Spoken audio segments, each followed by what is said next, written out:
بسم اللہ الرحمن الرحیم۔ یہ ای میل محمد جبیر صاحب جبیر پٹیل صاحب نے لکھا ہے، اگر نکاح کے بعد ترنت طلاق ہو گئی اور ہم بستری بھی نہیں ہوئی تو ایسی طلاق کی عدت کا کیا مسئلہ ہے؟ تفصیل سے جواب مرحمت فرمائیے۔ بھائی جبیر پٹیل صاحب، سب سے پہلے تو میں آپ سے یہ کہوں کہ وہ جبیر نہیں ہے بلکہ وہ ہے زبیر۔ تو زبیر پٹیل صاحب، آپ کے جو سوال کا جواب ہے یہ ہم کو ملا بہشتی زیور کتاب النکاح صفحہ نمبر 51۔ حضرت تھانوی رحمۃ اللہ علیہ نے مسئلہ لکھا ہوا ہے کہ عورت شوہر کے پاس نہ جانے پائی تھی کہ اس نے طلاق دے دی یا رخصتی ہو گئی، لیکن میاں بیوی آپس میں بغیر کسی شرعی یا طبیعی رکاوٹ کے تنہا نہیں ہونے پائے تھے کہ شوہر نے طلاق دے دی، تو طلاق بائن ہو گئی، چاہے صاف لفظوں سے دی ہو یا گول مول لفظوں میں۔ ایسی عورت کو جب طلاق دے دی جائے تو دوسری ہی قسم یعنی طلاق بائن ہوتی ہے، اور ایسی عورت کے لیے طلاق کی عدت بھی کوئی نہیں ہے۔ طلاق کے بعد فوراً دوسرے مرد سے نکاح کر سکتی ہے، اور ایسی عورت کو ایک طلاق دینے کے بعد دوسری تیسری طلاق دینے کا اختیار نہیں۔ اگر دے گا تو نہیں پڑے گی، البتہ اگر پہلی ہی دفعہ یوں کہہ دے کہ تجھ کو 2 طلاق یا 3 طلاق تو جتنی بھی دی ہے سب پڑ گئی، اور اگر یوں کہا کہ تجھ کو طلاق ہے، جب بھی ایسی عورت کو ایک ہی طلاق پڑ جائے گی۔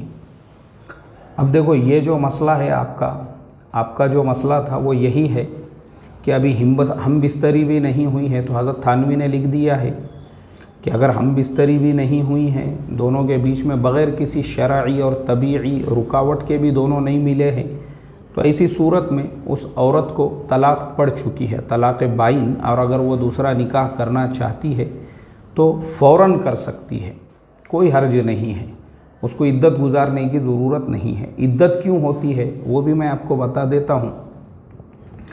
قرآن پاک میں جو فرمایا نا، والمطلقات یتربصن بانفسہن ثلاثۃ قروء، وہ اس لیے فرمایا یعنی 3 حیض رکنے کے لیے۔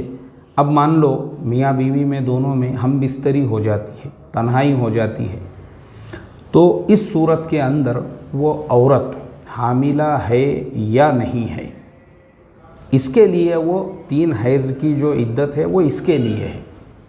کیوں ہے؟ اس لیے کہ شریعت کے اندر جو نسب ہے، اس کو بہت زیادہ اہمیت حاصل ہے۔ نسب مطلب یعنی اب مان لو وہ عورت جس کے شوہر سے اس کی ہم بستری ہو گئی تھی اور اس کی طلاق ہو گئی، اب وہ عورت جو ہے 3 مہینے اگر اس کو 3 حیض آ گئے تو 3 حیض آنا یعنی 3 مرتبہ ماہواری اس کو آنا، یہ اس بات کی نشانی ہے کہ وہ عورت پاک ہے۔ یعنی پاک مطلب کیا؟ مطلب یہ ہے کہ وہ پریگننٹ نہیں ہے، حاملہ نہیں ہے۔ مان لو اگر اس کو حیض نہیں آتا ہے اور وہ حاملہ ہوتی ہے، تو مطلب یہ ہے کہ جس شوہر نے اس کو طلاق دیا ہے اس کے پیٹ میں جو بچہ ہے وہ اس شوہر کا ہے۔ یعنی اگر کل کو وہ بچہ پیدا بھی ہو گیا تو جب وہ بچہ پیدا ہوگا تو اس کو کس کا نام دیا جائے گا؟ اس شوہر کا نام دیا جائے گا جس نے اس کو طلاق دی ہے۔ اور سماج میں ایسے ہزاروں واقعات ہوتے ہیں۔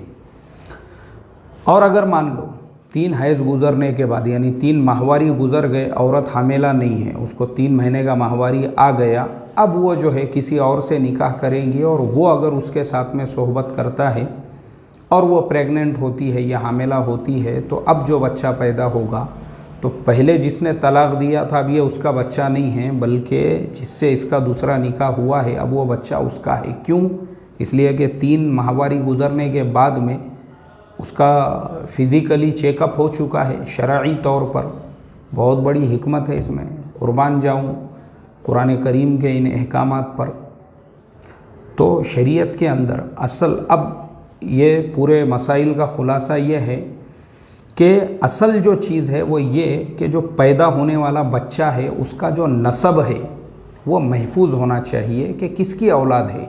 وہ بیچارے بچے کو کل کوئی حرام کی اولاد نہ کہے، کوئی یہ نہ بولے تو حرام کی اولاد ہے، اس کو کوئی یہ نہ کہے۔ اس کے لیے شریعت نے اتنا سارا اہتمام کیا ہے کہ اگر پہلے شوہر کے حمل سے ہے تو 3 حیض گزریں گے تو پتہ چلے گا کہ کس کا بچہ ہے۔ تو میں امید کرتا ہوں یہ حکمت آپ کے بھی اور باقی لوگ جو سننے والے ہیں ان کو بھی سمجھ میں آئی ہوں گی، اور وہ بھی دل کی گہرائیوں سے الحمدللہ کہیں گے کہ واقعی میں بھی شریعت کے احکام ہمارے لیے کتنے رحمت ہے۔ اللہ عمل کی توفیق عطا فرمائے۔ السلام علیکم ورحمۃ اللہ وبرکاتہ۔